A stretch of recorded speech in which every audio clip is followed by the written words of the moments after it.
اللہ کا کرنا یہ ہوا کہ حضرت ابراہیم علیہ السلام کو اللہ کی طرف سے یہ حکم دیا گیا کہ یہ جو آپ کی اہلیہ ہیں حضرت اماں ہاجرہ رضی اللہ عنہا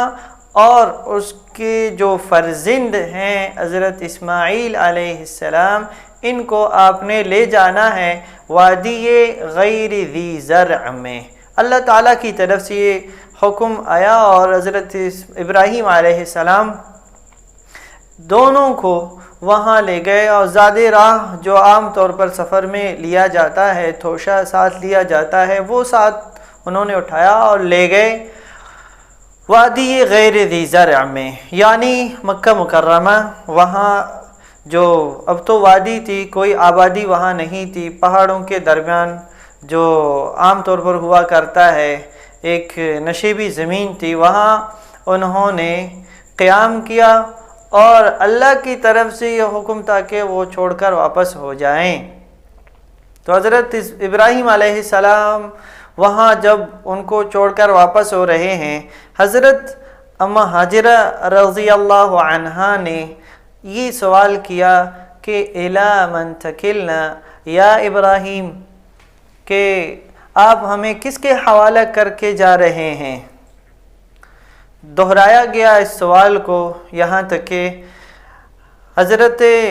اماں ہاجرہ رضی اللہ عنہا نے یہی فرمایا کہ اللہ امرک بہذا، کیا اللہ تعالیٰ نے اس کا حکم دیا ہے؟ تو جواب آیا حضرت ابراہیم علیہ السلام کی طرف سے، نعم، جی ہاں، اللہ کی طرف سے یہ حکم آیا ہے، اللہ کی طرف سے یہ بتایا گیا ہے۔ حضرت اماں ہاجرہ رضی اللہ تعالی عنہا نے بہت ہی بہترین بات کر لی جو سونے کے پانی سے لکھنے کے قابل ہے۔ حضرت نے فرمائی کہ اذن لا یضیعنا اللہ، تب تو اللہ تعالی ہمیں ضائع نہیں کریں گے۔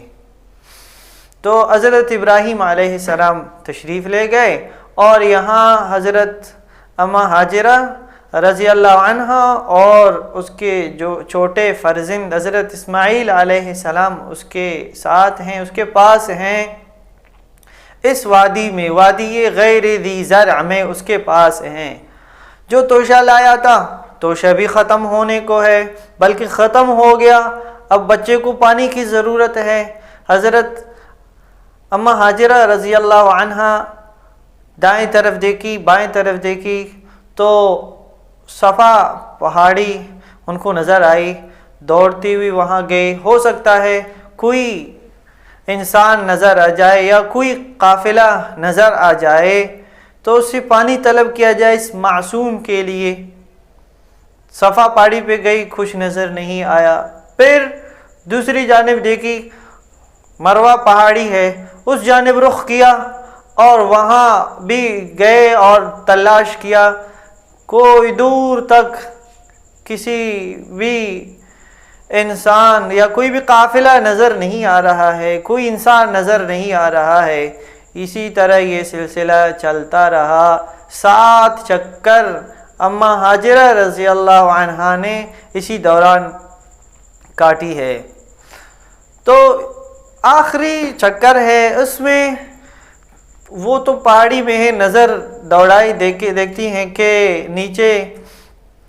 بچے کے قریب انسان نما کوئی شخص نظر آ رہا ہے اور بچے کے قریب ایک چشمہ بھی ہے۔ دوڑتی ہوئی آئی، دیکھا کہ حضرت اسماعیل علیہ السلام کے پاس سے ایک چشمہ پھوٹ پڑا ہے۔ اس کو خوف ہو گئی، یہ خطرہ ہوا کہ ایسے نہ ہو کہ یہ چشمہ پھوٹ پڑا ہے، یہ اس ریت میں، ان پتھروں میں خشک نہ ہو جائے۔ تو کچھ پتھر اور کچھ ریت انہوں نے جمع کر لی اور ان کو کہنے لگے زم زم، ٹھہر جائیں ٹھہر جائیں۔ تو انہوں نے یہ بند کر دیا، دائرہ بنا کر یا کوئی طریقہ بنا کر اس پانی کو انہوں نے روکا۔ تو اللہ تعالیٰ نے یہ انعام ان پر فرمایا کہ زمزم، یہ چشمہ ان کو اس وادی غیر ذی زرع میں عطا کر لیا۔ اب اللہ کا کرنا یہ ہوا کہ یہ وہ نعمت اللہ تعالیٰ نے ان کو عطا کی، کیونکہ انہوں نے وہاں ابراہیم علیہ السلام کے جانے کے وقت یہی فرمایا تھا کہ اذن لا یضیعن اللہ، تب تو اللہ تعالیٰ ہمیں ضائع نہیں کریں گے۔ تو اللہ تعالیٰ نے ان کے اس کلام کا لاج رکھا اور ان کو یہ نعمت عطا کی، اور وہ نعمت کہ چونکہ ان کو پانی کی بھی ضرورت، غذا کی بھی ضرورت، یہ چیزوں کی ضرورت تھی ان کو، اب اللہ تعالیٰ نے اس پانی میں وہ خاصیتیں رکھی کہ اگر وہ ان کو پیاس بجھانے کی نیت سے پئیں تو پیاس بجھ جائے، سیراب کر لیں، غذا کی نیت سے اگر وہ اس کو پئیں تو بھوک مٹ جائے، غذا حاصل ہو، اور اگر مرض کی نیت سے کہ مرض دور ہو جائے، یہ بھی اللہ تعالیٰ نے اس میں شفا رکھ دی کہ مرض بھی اسے دور ہو جائے۔ یہ اللہ تعالیٰ کی ان پر بہت بڑی نعمت ہوئی، اللہ تعالیٰ کا احسان ہوا کہ اتنی بڑی قربانی کے بعد اللہ تعالیٰ نے یہ نعمت ان کو عطا کر لی، بلکہ اس سے بڑھ کر یہ کہ اللہ تعالیٰ کو ان کا یہ عمل اتنا پسند آیا کہ اس کو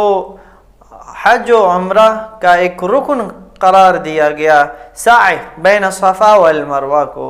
یہ اللہ تعالیٰ کا ان پر بہت ہی بڑا احسان ہوا۔